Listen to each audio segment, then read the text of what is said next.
5월은 가정의 달입니다. 원래 모든 교회가 첫째 주는 어린이 주간, 둘째 주는 어버이 주간, 그래서 그렇게 지키는데 대부분 어버이 주일은 어버이날이 지난 다음에 오는 경우가 상당히 많아요. 그래서 첫 주에 그냥 다 해버리는 게 좋을 것 같아서 다 하고, 그래서 오늘 여러분 여기 제가 달고 있는 브로치 다 안 달고 계신 분들은 제가 이따가 안 달고 계신 분 있으면 제가 달아드리도록 하겠습니다. 성경에 보면 어린이들을 귀하게 여겼고 부모님을 공경하는 그러한 것은 하나님의 뜻이라고 말씀하고 있어요. 그래서 여러분 모두 5월이 가정의 달을 맞이하여 행복한 그러한 달이 되시기를 예수님의 이름으로 축원합니다. 그건 그거고 오늘은 계속 진도 나가도록 하겠습니다. 우리는 지금 뭘 입고 있어요? 하나님의 전신 갑주를 입고 있습니다. 지난주에도 말씀드렸듯이 하나님의 전신 갑주는 공격용이 아니에요. 방어용입니다. 방어용. 우리가 전신 갑주를 입으면 마귀를 공격해서 마귀를 무력화시키는 이러한 것이 절대로 아닙니다. 제가 몇 번 말씀드렸지만 우리와 마귀랑 싸우면 누가 이겨요? 마귀가 이겨요. 우리하고 마귀랑 싸우면 우리가 게임이 안 돼. 그래서 하나님께서는 그렇게 우리가 마귀를 공격하라는 것이 아니라 하나님의 전신 갑주는 마귀가 우리를 넘어뜨리려고 할 때 어떻게 하면 넘어지지 않고 이겨낼 수 있는지를 알려주는 방어용이에요. 방어용. 그래서 지난주에 뭘 했어요? 진리의 허리띠를 했어요. 오늘은 뭐예요? 의의 호심경을 입을 겁니다. 근데 의의 호심경이 무엇인지 우리는 알아야 돼요. 여러분 지난주에 말씀드렸던 진리의 허리띠는 진리를 허리띠에 비유한 것이라고 말씀을 드렸어요. 왜냐하면 허리띠의 역할이에요. 이 당시 허리띠의 역할과 진리의 역할은 비슷하기 때문에 이렇게 설명하고 있는 것이죠. 지난주에 말씀드렸듯이 허리띠의 역할은 옷의 마무리이자 활동의 시작이라고 말씀을 드렸어요. 그러니까 허리띠는 끝과 시작이에요. 마귀의 공격을 막을 준비의 완료이자 방어의 시작. 예? 영적으로 진리가 그런 역할을 하는 것입니다.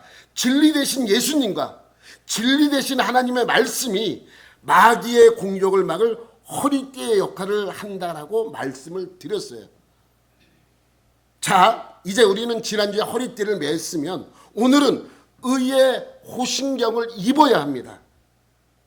여러분 우리가 이걸 잘 봐야 되는데 의가 무슨 역할을 한다는 거예요? 호심경의 역할을 한다는 것입니다. 그 호심경을 비유해서 의를 설명하는 것입니다. 우리 14절 말씀 보시면 끝에 의의 호심경을 붙이고. 여러분 호심경이 뭐예요? 이렇게 말을 이렇게 어렵게 해놨는지 모르겠어. 근데 이게 사실은 뭐라고 번역하기가 마땅하지는 않아. 여러분 그래서 현대인의 성경을 보면 이렇게 번역을 해놨어요. 의의 가슴바지를 붙이고. 이것도 좀 이상해. 가슴바지 좀 이상하잖아요. 그죠? 좀 이상하죠? 그래서 새 한글 성경에는 이렇게 번역을 해놨어요. 정의의 가슴 갑옷으로 덧입고서. 그러니까 가슴을 방어하는 갑옷을 호심경이라고 번역한 것입니다. 그런데 예전 개역성경 번역이 더 나은 것 같아. 흉배가 더 사실은 우리가 알기가 쉽죠. 호심경 그러니까 호심경이 뭐지? 거울인가? 여러분 왜 호심경이라고 번역했냐면 한문으로 우리가 이것을 이해하면 호심경은 호예요. 보호할 호. 마음심.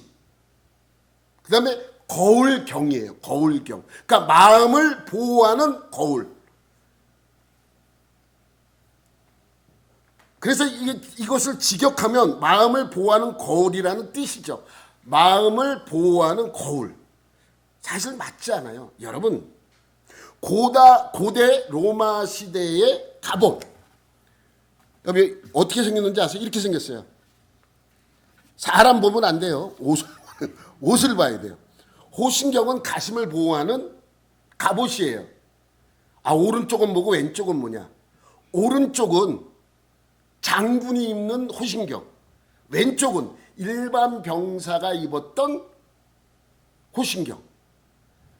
그러니까 장군과 일반 병사가 입었던 갑옷은 좀 달라요. 이게 고대 로마 시대의 갑옷인데, 넘기면 오른쪽이 장군들이 입는 갑옷, 왼쪽이 일반 병사가 입는 갑옷, 가슴 갑옷, 호신경, 흉배. 그래서 저는 호신경이라고 번역한 것이 좀 마음에 들진 않아요. 여러분, 갑옷의 주된 목적은 뭐예요? 몸을 보호하는 거예요. 근데 그 당시에는 그러한 갑옷을 가슴에 장착을 했습니다. 왜? 외부로부터 몸을 보호하기 위해서. 근데 헬라어 원어의 말씀을 직역을 하면 그냥 가슴을 보호하는 옷이에요. 이것이 호신경으로 번역된 것입니다. 그러니까 호신경은 뭐예요? 내 가슴과 배를 보호하는 장비예요. 장비. 근데 가슴과 배에 무엇을 보호하는 겁니까? 가슴과 배 안에는 무엇이 있어요? 내장들이 들어있잖아요. 내장, 이 안에, 배 안에 내장들이 들어있어요. 그죠? 심장도 들어있고 간도 들어있고 폐도 들어있고. 근데 여러분, 고대 사람들은 가슴 안에 내장과 더불어 들어있는 것이 더 있다고 생각을 했어요. 여러분, 마음이 어디에 들었어요? 여기에 들었습니까? 여기에 들었습니까? 고대 사람들은 분명하게 알아요. 여기에 들었다고 생각을 하는 거예요. 기분이나 감정도 어디에 들어있다라고 생각합니까? 이곳에 들어있다고 생각을 했습니다. 여러분, 예레미야 애가에 보면, 여러분, 예레미야 애가는 예레미야가 예루살렘 성전이 무너지는 것을 너무 슬퍼요. 성전이 무너지잖아요. 하나님의 집이 무너지잖아요. 그것을 보고 너무 슬퍼가지고 쓴 책이 예레미야 애가예요. 슬픈 노래. 예레미야의 슬픈 노래. 그래서 내 눈이 눈물에 상하며 내 창자가 끊어지며 내 간이 땅에 쏟아졌으니 이는 딸 내 백성이 패망하여 어린 자녀와 젖 먹는 아이들이 성읍 길거리에 기절함이로다. 그러니까 여기서 너무나도 슬픈 감정을 내 창자가 끊어지며 내 간이 땅에 쏟아졌으니라고 표현하고 있는 거예요. 너무나 슬픈 표현을 하고 있는 것이죠. 그럼 예레미야에만 그 이야기가 아니에요. 하박국에도 똑같은 말씀이 있습니다. 하박국도 예레미야와 같은 시대에 선지자 사역을 했던 인물이에요. 그래서 이 하박국 3장 16절에 이렇게 말합니다. 내가 들었으므로 내 창자가 흔들렸고. 여러분, 창자가 흔들리면 이렇게 해야 됩니까? 이 이야기는 뭐냐면, 창자가 흔들렸다라는 것은 내가 슬프고 아픈 마음을 이렇게 표현한 거예요. 왜? 이 안에 감정이 있다라고 생각했기 때문에 그렇습니다. 또 있어요. 이사야 16장 11절에 보면 이사야는 예레미야보다는 앞선 시대에 있었던 선지자예요. 이렇게 말씀합니다. 이러므로 내 마음이 모압을 위하여 숨같이 소리를 바라며 내 창자가 기알레셋을 위하여 그러하도다. 마음과 창자. 여러분, 근데 여기서 우리가 하나 알아둬야 될 것은 마음으로 번역된 이 히브리어 원어가 메아이라고 해요. 메아이는 원래의 뜻이 뭐냐면 내장이라는 뜻이에요. 그러니까 이러므로 내 내장이 모압을 위하여 이렇게 쓴 거예요. 그러니까 내장이라는 표현이 우리가 생각하고 있는 내장이 아니라 내 이 속에 있는 마음도 포함되어 있다는 것을 알아야 합니다. 비슷한 내용도 신약 성경에 있어요. 빌립보서 2장 1절에 보면 그러므로 시작. 그러므로 그리스도 안에 무슨 권면이나 사랑의 무슨 위로나 성령의 무슨 교제나 긍휼이나 자비가 있거든. 여기서 긍휼로 번역된 헬라어, 아까는 히브리어고 이건 헬라어예요. 헬라어는 스플랑크나예요. 스플랑크나. 이 단어도 내장이라는 뜻이에요. 내장. 심장, 창자, 간, 이 안에 있는 내장을 뜻하는 것이 바로 스플랑크나, 내장이라는 뜻이에요. 그러니까 여기선 긍휼로 번역을 했어요. 근데 이 긍휼이 원래의 단어는 무슨 뜻이라고요? 내장. 그러니까 성령의 무슨 교제나 내장이나 자비가 있거든. 이상하잖아요. 근데 그 상황을 보면 이것은 내장이라는 뜻이 아니라 무슨 뜻이에요? 긍휼이라는 뜻을 갖고 있기 때문에 긍휼로 번역을 한 것입니다. 그러니까 고대 사람들은 동정이나 자비, 긍휼 같은 마음의 상태를 내장과 심장이라는 단어로 혼용해서 사용을 했다는 것입니다. 왜냐하면 바로 내장 안에 기분이나 감정이나 의지 같은 것이 들어있다라고 생각했기 때문입니다. 여러분, 감정이 어디에 들었어요? 여기에 들었습니까? 여기에 들었습니까? 모르잖아요. 그러니까 고대 사람들은 감정도 이 안에 들었다라고 생각을 한 거예요. 그런 내 내장과 마음을 보호하는 것이 뭐예요? 호신경. 내 마음의 상태까지 보호하는 게 호신경이에요. 내장이나 간이나 이런 것도 보호를 하지만 호신경은 내 마음까지도 보호한다는 것입니다. 그런데 그 호신경이 무엇이라고요? 뭐의 호신경이에요? 의요. 그러니까 그 호신경이 의이래요. 여러분, 진리의 허리띠에서 중요한 것이 진리이듯이 의의 호신경에서 중요한 것은 호신경이 아니라 의예요. 의가 호신경의 역할을 한다는 것입니다. 내 의는 내가 가지고 있는 내 의가 아니라 내가 가지고 있는 의는, 하나님의 의는 내 마음에 있는 모든 것들을 보호하는 것이라고 설명하는 것입니다. 그래서 성경에서 말씀하고 있는 의는 우리가 흔히 말하는 의로움, 올바른 이러한 것이 아니에요. 달라요. 우리가 말하는 의로움과 올바른 것이 무엇입니까? 그냥 올바르게 사는 거예요. 올바르게 사는 것. 그래서 한문으로 의는 옳을 의예요. 옳을 의. 옳을 의는 다 알잖아요. 이렇게 쓰는 거. 옳을 의예요. 그런데 성경에서 말하는 의는 우리가 알고 있는 의와 조금 달라요. 그럼 성경에서 말하고 있는 의는, 성경에서 말하고 있는 옳은 것이 무엇인가? 여러분, 이제부터 좀 중요합니다. 여기뿐만이 아니라 내가 지금 여러분에게 설명할 것은 앞으로 성경을 보는데 많은 도움이 될 거예요. 그래서 고민하다가 어려운 거지만, 좀 어려운 부분이 있지만 여러분에게 최대한으로 쉽게 설명하려고 저는 노력을 할 겁니다. 이거를 듣는 순간 수준이 어떻게 돼요? 상당히 높아질 거예요. 여러분, 의라는 것은 이런 것입니다. 우리가 이 세상을 살아가면서 관계를 맺으면서 살아가요. 그죠? 많은 관계. 그런데 그 관계가 요구하는 의무를 성실하게 수행하는 것을 우리는 의라고 말합니다. 어렵죠? 쉽게 제가 설명할게요. 부모와 자녀의 관계, 여기서 의가 형성이 되는 거예요. 부모의 의는 뭐예요? 이 아이를 잘 키워서 훌륭한 사람 만들어내도록 하는 것이 부모님의 의예요. 그래서 어렸을 때부터 야, 공부해라 말 잘 들어라 하는 이유도 거기에 있는 것이죠. 그게 의라면, 여러분, 그게 의라면 아이를 하나 낳았는데 이 아이 앵벌이 좀 시켜야 되겠어. 그 내보내서 돈벌이 시켜. 이것은 의가 아니라는 거예요. 이거는 불의입니다. 불의. 그잖아요.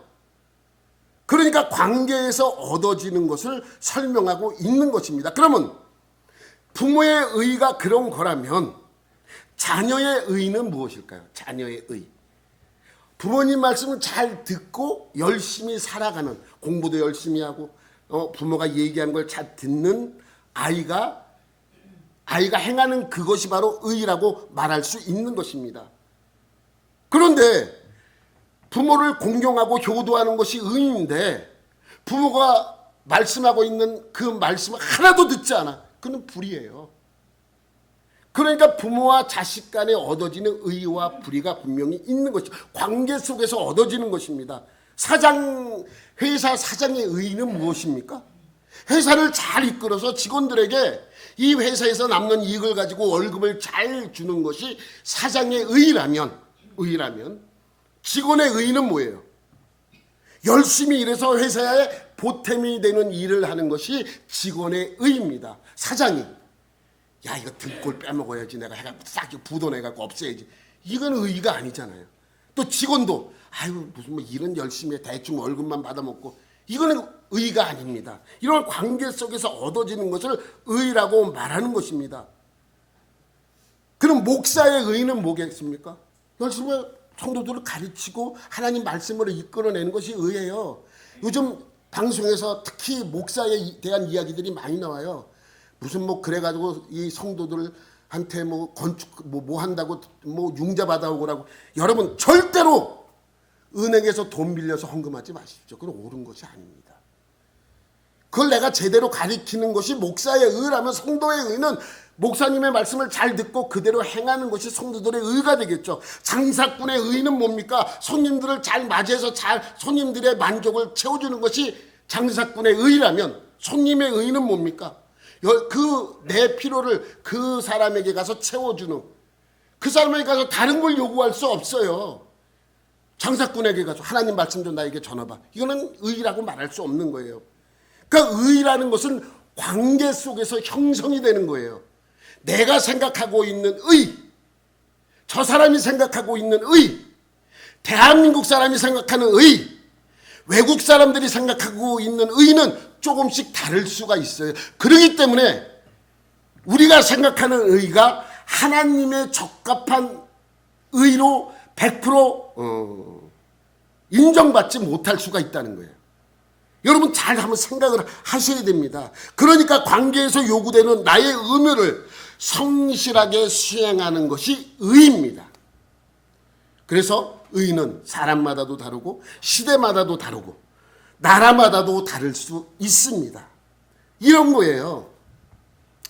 제가 유튜브를 봤어요. 유튜브를 봤는데 뭐 필리핀에서 어려운 아이들을 좀 도와주고 그걸 방영하면 한국에서 보고 나서 안타까워 그래서 도네이션을 해줘요. 그러면 그 돈을 갖고 그 아이들에게 용돈을 주는 그러한 유튜브예요.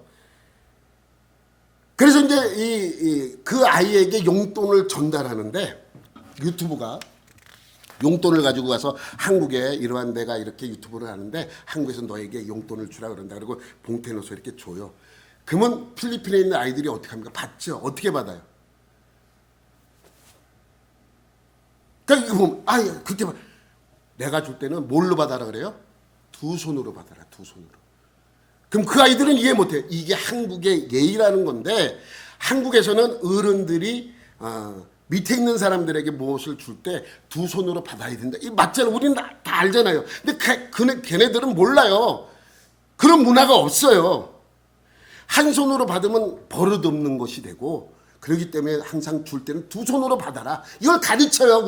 우리나라 유튜버가. 그래서 그 다음부터 용돈을 주면 어떻게 해요? 그 아이는 두 손으로 받아요. 이렇게 두 손으로 받아. 근데 우리는 두 손으로 받으면 어색하지 않은데 걔네들은 왠지 어색해. 두 손으로 받아도 좀 어색해. 하여튼간에 그래도 그러니까 열심히 두 손으로 받아요. 그러니까 한국 사람에게 있어서는 윗사람이 아랫사람들에게 무엇을 줄 때 한 손으로 받는 것은 의가 아니에요. 뭐가 의예요? 두 손으로 받는 게 의입니다.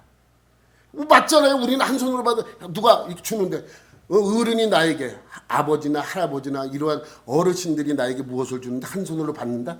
이거는 있을 수 없는 일이잖아요. 우리나라 문화 속에서는. 근데 필리핀 사람들은 상관없어요. 한 손으로 받아요. 그게 그들의 문화입니다.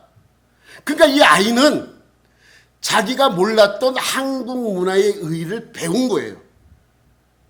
한 손으로 받으면 이것은 옳지 않은 것이구나. 라는 것을 배운 것입니다. 그러니까 그 다음에 유튜버가 가서 이제 무술 줄 때마다 두 손으로 받았는데 이번에는 그 동생까지 같이 용돈을 주게 생겼어요. 그래서 그 동생에게 유튜버가 용돈을 또 줬어요. 그랬더니 이 아이는 또 몰라. 그러니까 어떻게 되겠어요?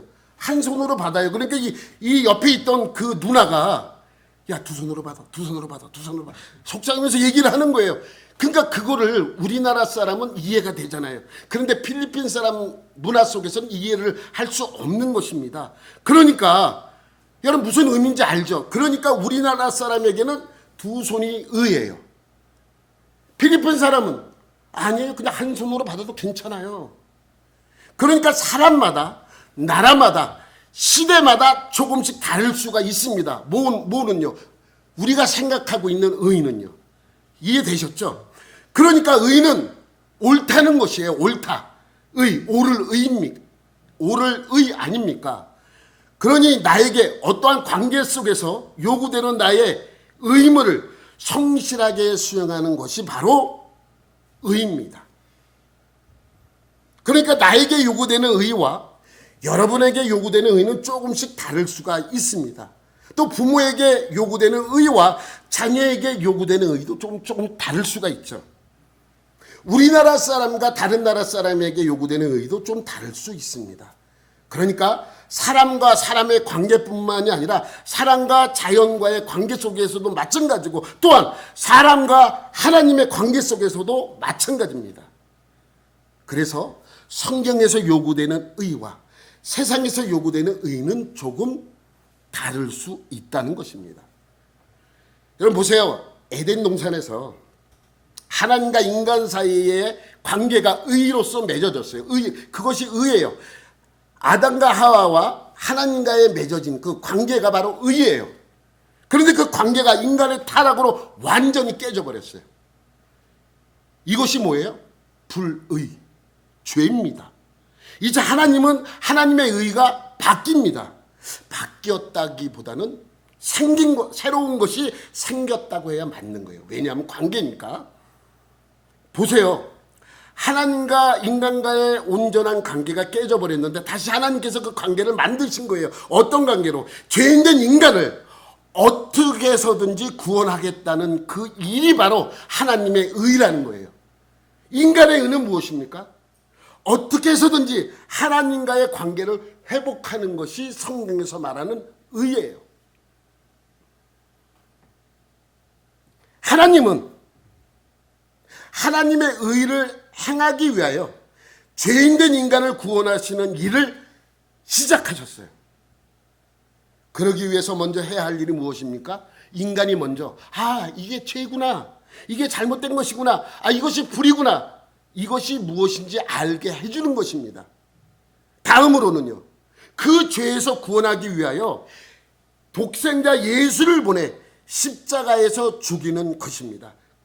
그래서 바울도 하나님의 의를 이렇게 표현합니다. 빌립보서 3장 4절과 9절 말씀입니다. 제가 읽으면서 여러분에게 설명을 드릴게요. 그러나 나도 육체를 신뢰할 만하며 만일 누구든지 다른 이가 육체를 신뢰할 것이 있는 줄로 생각하면 나는 더욱 그러하리니 나는 8일 만에 할례를 받고 이스라엘 족속의 베냐민 지파여 히브리인 중에 히브리인이요 율법으로는 바리새인이요 열심으로는 교회를 박해하는 하나님의 율법의 의로는 흠이 없는 자라. 그러니까 요때까지 바울은 무엇을 의로 한 겁니까? 율법, 유대인, 이것이 의예요. 그들이 생각할 때 그들의 의는 율법이고 유대인이고 이런 것이 의라고 생각했던 거예요. 7절 그러나 무엇이든지 내게 유익한 것을 내가 그리스도를 위하여 다 해로 여길 뿐더러 또한 모든 것을 해로 여김은 내 주 그리스도 예수를 아는 지식이 가장 고상하기 때문이라. 내가 그를 위하여 모든 것을 잃어버리고 배설물로 여김은 그리스도를 얻고. 그러니까 예수를 믿은 다음에는 그 모든 것이 다 똥이다 이렇게 얘기해요. 똥이다, 똥과 같다 이렇게 얘기하는 거예요. 그러면서 9절에 이렇게 설명합니다. 그 안에서 발견되려 함이니 내가 가진 의는 율법에서 난 것이 아니요 오직 그리스도를 믿음으로 말미암은 것이니 곧 믿음으로 하나님께로부터 난 의라. 이게 의예요. 의. 하나님에게서 난 의가 우리가 알고 우리가 쫓아야 될 의라고 설명하고 있는 것입니다. 그전에는요, 내가 생각할 때 내가 의예요. 그냥 왜? 내가 유대인이기 때문에. 내가 생각할 땐 율법이 의예요. 여러분, 근데 이걸 우리가 알아야 돼요. 구약시대에는 율법이 맞아요. 왜? 하나님은 그 율법을 통해서 우리에게 죄를 알려주시기 때문입니다. 그런데 예수 그리스도를 안 다음엔 어떻게 됐다고요? 다 배설물로 여긴대요. 여러분, 하나님께서는 우리와 하나님과의 관계 회복을 위하여 꺼낸 카드가 뭐예요? 예수 그리스도이신 거예요. 이게 하나님의 의라는 것입니다. 그러니까 인간의 의는 진짜 의가 아닙니다. 하나님의 의만이 진짜 의인 것입니다. 인간의 의가 가짜 의인 이유는, 가짜 의가 진짜 의가 아닌 이유는 인간의 노력으로는 도저히 회복시킬 수 없는 의이기 때문입니다. 내가 노력해서 얻어지는 것이 아니기 때문입니다. 그 의는 관계 회복이라고 말씀드렸어요. 인간과 인간의 관계의 회복, 하나님과 인간 관계의 완전한 회복, 이것이 의예요. 이것을 이루기 위하여 얻어지는 모든 것들이 의라고 말씀하고 있는 것입니다. 그러기 위해서는 하나님께서 먼저 우리에게 불의였던 죄를 해결해 주셔야만 합니다. 그리고 여전히 죄에 노출된 우리를 보호하고 지켜주시겠다는 것이 하나님의 의예요. 보세요. 이게 좀 더 쉽게 여러분에게 설명을 드릴게요. 성경을 통해서 하나님께서는 그러한 것들을 우리에게 많이 알려주셨어요. 여러분, 하나님께서 성막을 주신 많은 이유들 중에 하나가 뭐냐면 하나님의 의를 보여주기 위해서입니다. 성막은 하나님의 의가 나타난 곳이에요. 여러분, 성막 안에 지성소가 있고 지성소 안에 무엇이 있습니까? 하나가 있어요. 지성소 안에 뭐가 있어요? 언약궤. 근데 그 언약궤 안에는 무엇이 들어있습니까? 언약궤 안에는 세 가지가 들어있죠. 만나가 들어있는 항아리, 아론의 쌍난 지팡이, 마지막 세 번째는 십계명이 적힌 돌판들이 들어있습니다. 히브리서 9장 4절에 나와요. 시작. 금 향로와 사면을 금으로 싼 언약궤가 있고 그 안에 만나를 담은 금 항아리와 아론의 쌍난 지팡이와 언약의 돌판들이 있고, 그죠? 그런데 이 세 가지는 무엇이에요? 왜 이 세 가지를 언약궤 안에다 넣으라고 하나님께서는 말씀하셨습니까? 왜입니까? 이 세 가지가 무엇인데 언약궤 안에 두라고 말씀하셨습니까? 이게 뭐예요? 만나가 든 항아리, 아론의 쌍난 지팡이, 언약궤가 적힌 돌판, 십계명이 적힌 돌판, 이게 뭐예요? 이게 뭡니까? 하나님이 이런 걸 주셨다 이겁니까? 여러분, 아니요. 이걸 잘 아셔야 됩니다. 뭐냐면 이 언약궤 안에 들어있는 이 세 가지는 인간의 죄와 실수를 상징하는 것입니다. 뭐의 상징이라고요? 인간의 죄와 실수의 상징입니다. 여러분, 이스라엘 백성이 출애굽한 지 한 45일쯤 지났어요. 45일쯤. 그동안 갈라진 홍해를 건넜고 마라의 쓴물이 단물로 바뀌어서 먹기도 했습니다. 그리고 신광야에 이르렀습니다. 그때 백성들 사이에서 불평이 일기 시작했습니다. 레파토리가 있잖아요. 광야 40년 동안 똑같은 레파토리. 뭐예요? 우리를 죽이려고 데리고 나왔느냐. 40년 내내 같은 레파토리에 바뀌지도 않아. 뭐라고요? 우리를 죽이려고 데리고 나왔느냐. 그러면서 먹을 것이 없어서 죽게 되었답니다. 그냥 애굽에 있었다면 지금쯤 고기와 떡 배불리 먹었을 거랍니다. 불평과 불만을 쏟아냅니다. 그래서 하나님께서 뭐예요? 그때 만나를 주세요. 만나를 줘 떡을 만들어 아침에 먹게 했고 메추라기를 주어 저녁에 먹게 하셨습니다. 그리고 하나님께서 모세를 통하여 이렇게 말씀하십니다. 출애굽기 16장 33절과 34절. 또 모세가 아론에게 이르되 항아리를 가져다가 그 속에 만나 한 오멜을 담아 여호와 앞에 두어 너희 대대 후손을 위하여 간수하라. 아론이 여호와께서 모세에게 명령하신 대로 그것을 증거판 앞에 두어 간수하게 하였고. 여러분, 항아리 안에다, 금항아리 안에다 만나를 담으래요. 그리고 언약궤 안에 두래. 만나가 든 이 금항아리는 어떤 의미입니까? 금항아리잖아, 금. 그래서 거기다 담아, 언약궤 안에다 담으라고 하셨습니까? 그게 아니고 하나님께서 만나를 주셨어. 먹을 거를 광야에서 이렇게 주셨어. 그러한 의미로 이 만나를 언약궤 안에다가 두라고 하셨습니까? 아니면 하나님이 이러한 이적을 베풀었어. 이걸 기념해 하기 위하여 이 항아리를 언약궤 안에 두라고 말씀하셨습니까? 아닙니다. 만나가 든 금 항아리는 뭐예요? 백성들의 불평과 불만의 상징인 거예요. 이해되셨죠? 만나가 든 항아리는 뭐라고요? 백성들의 불평과 불만의 상징인 거예요. 그러면 아론의 쌍난 지팡이는요, 그 사건 기억하시죠? 시내 광야에서 십계명을 받고 성막을 완성했습니다. 그리고 나서 광야에서 바로 하나님의 약속의 땅을 들어가야 되는데 40일 동안 정탐꾼을 보내서 정탐한 결과 우리는 못 들어가요. 그래서 하나님께서 그들에게 벌로 40년 동안 광야에서 지내게 하셨습니다. 근데 그 광야에서 지내게 된 그때 고라와 다단과 아비람과 지휘관 250명이 반기를 들어요. 모세에게 반기를 들고, 왜 아론만 제사장 직분을 감당하느냐? 우리도 할 수 있다. 우리도 하나님의 말씀을 받을 수 있다라고 이야기를 합니다. 모세가 듣고 있다가 이렇게 이야기를 합니다. 그럼 내일까지 각자 향로를 들고 나와라. 그리고 그 향로를 향하여 하나님의 불이 임하는 것이 바로 하나님이 정하신 사람이다 라고 이야기를 합니다. 그래서 다음날 250명의 지휘관들과 아론의 향로를 들고 하나님 앞에 서게 됩니다. 그리고 하나님의 불이 250명의 지휘관을 어떻게 합니까? 심판하세요. 그리고 고라와 다단과 아비람도 심판하십니다.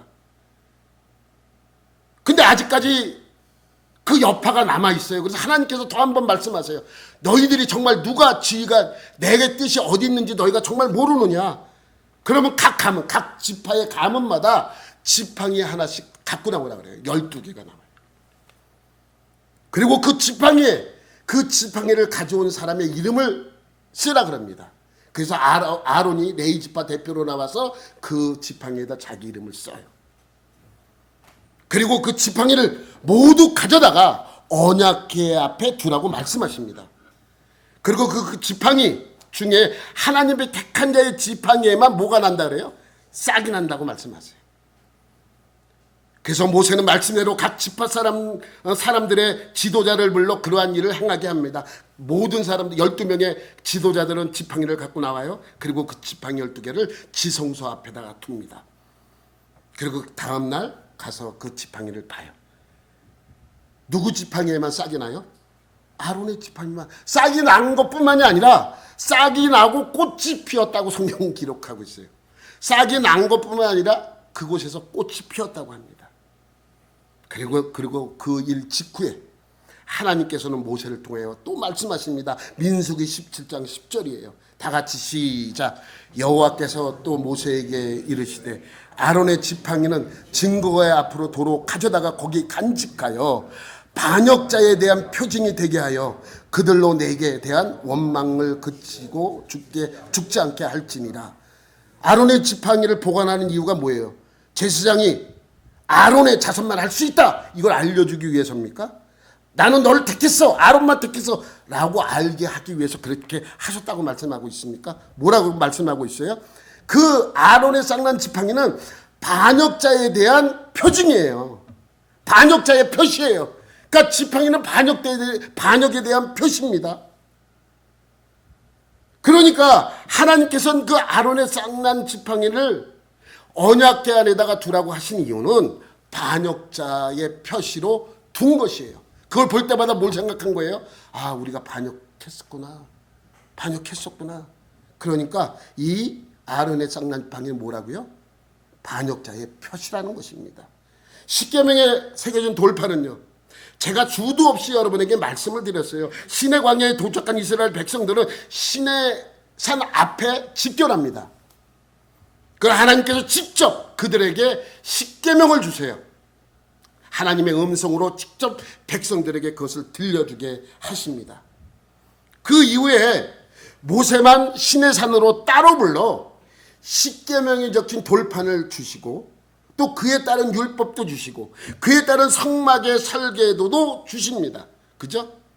그리고 40일 정도가 지났어요. 이렇게 받고 40일 정도가 지났는데 모세가 내려오지 않자 백성들은 금송아지를 만들어 놓고 그것에 대하여 제사를 지내고 있는 거예요. 하나님은 모세에게 급하게 빨리 내려가 봐. 그래서 모세가 돌판을 들고 급하게 내려옵니다. 내려와서 보니 화관이 아니에요. 하나님께서 십계명에 우상을 만들지 말라 그랬는데 금송아지를 만들어 놓고 하나님처럼 띠띠 빵빵하면서 놀고 있는 거예요. 제사 지내고 있는 거예요. 그러니까 모세가 볼 땐 분노가 치밀지 않을 수가 없잖아요. 그래서 어떻게 합니까? 그 두 돌판을 던져서 부숴버립니다. 아론은 금을 불에 던졌더니 금송아지가 뚝딱 나왔다고 사기칩니다. 그죠? 하나님께서 다 죽이고 다시 하나님께서 분노하여 다 죽이고 다시 시작하시겠다라고 말씀하십니다. 모세는 죄를 용서해달라고 하나님께 간구하면서 백성을 죽이겠다면 날 죽여달라고 그렇게까지 하나님께 기도합니다. 그래서 백성들은 간신히 목숨을 구하게 됩니다. 하나님께서 모세를 다시 시내산으로 부르십니다. 모세에게 첫 번째 돌판과 같은 돌을 깎아 만들려고 그래요. 그래서 두 돌판을 깎아서 만들어요. 모양이. 그리고 하나님께서 직접 거기다가 십계명을 새겨주십니다.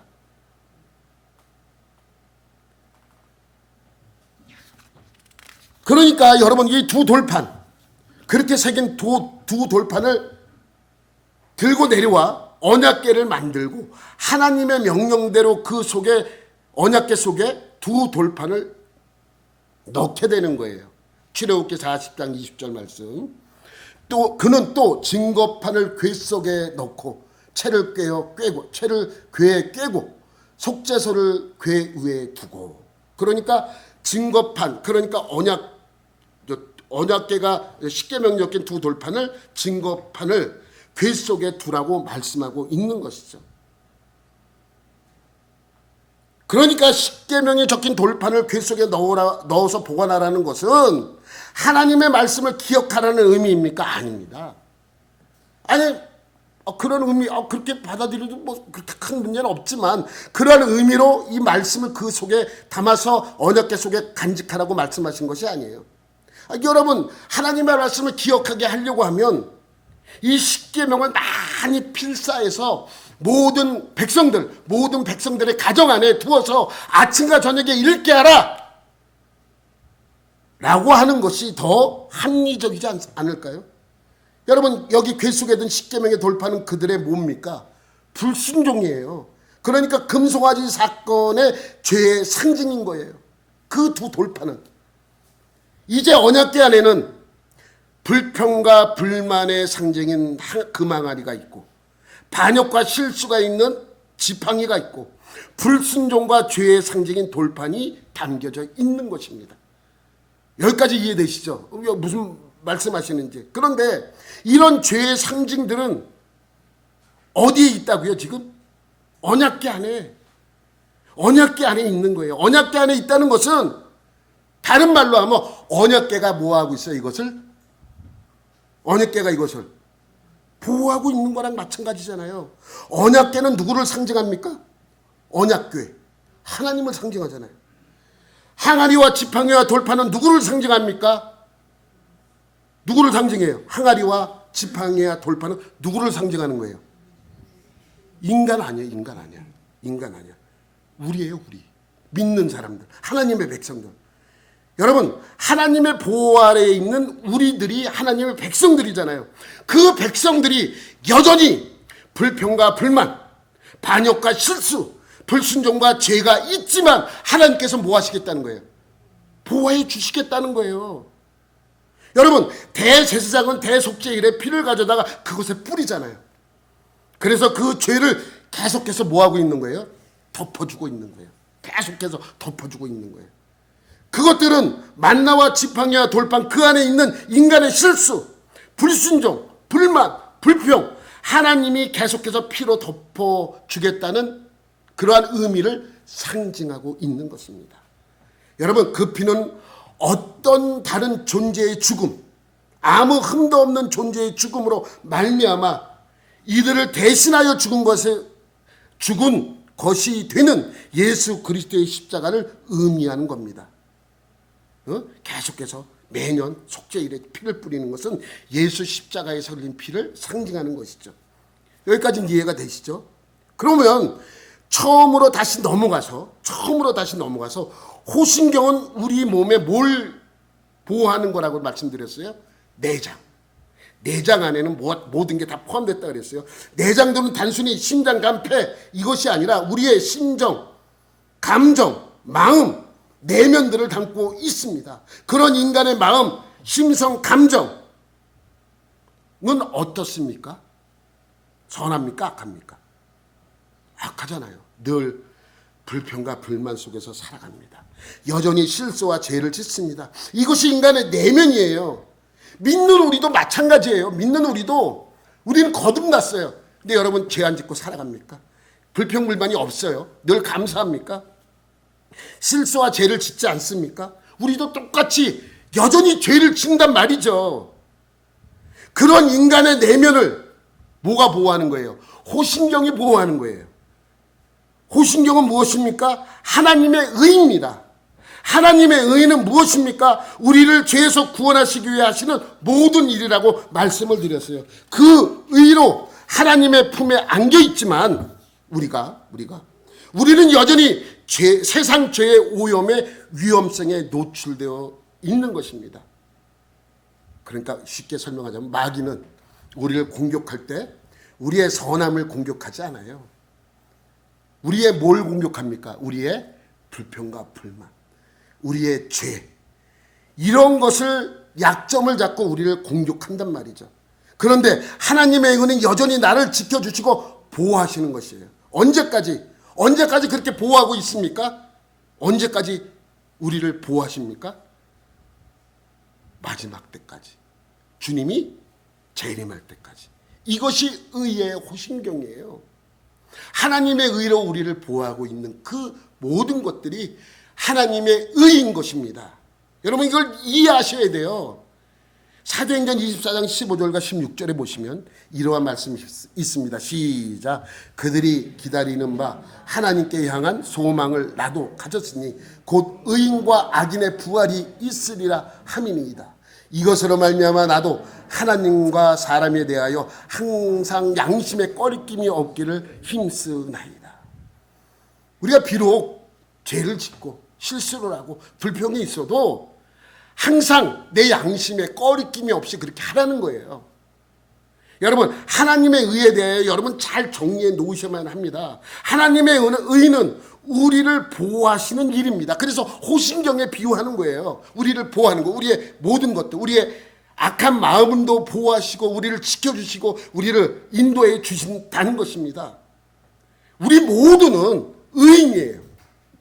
정확하게 다시 표현하자면 의인의 길로 가고 있는 자들입니다. 그리고 완전한 의인이 될 때까지 하나님이 모든 악을 막아주시고 우리를 보호해 주시는 겁니다. 그러니까 내가 완전히 의인이라기보다는 하나님께서 그렇게 되도록 하시는 것이죠. 그것을 우리는 뭐라 그래요? 은혜. 우리를 끝까지 지켜주시는 것을 우리는 은혜라고 말하는 겁니다. 아무 대가 없이 우리에게 베푸시는 하나님의 사랑을 은혜라고 하는 것입니다. 그래서 항상 의인으로서 양심에 꺼리낌이 없기를 힘쓴다고 말씀하고 있는 것이죠. 여러분 여러분 모두 의의 호신경으로 말미암아 의인으로 살아가는 여러분들이 되시기를 예수님의 이름으로 축원합니다.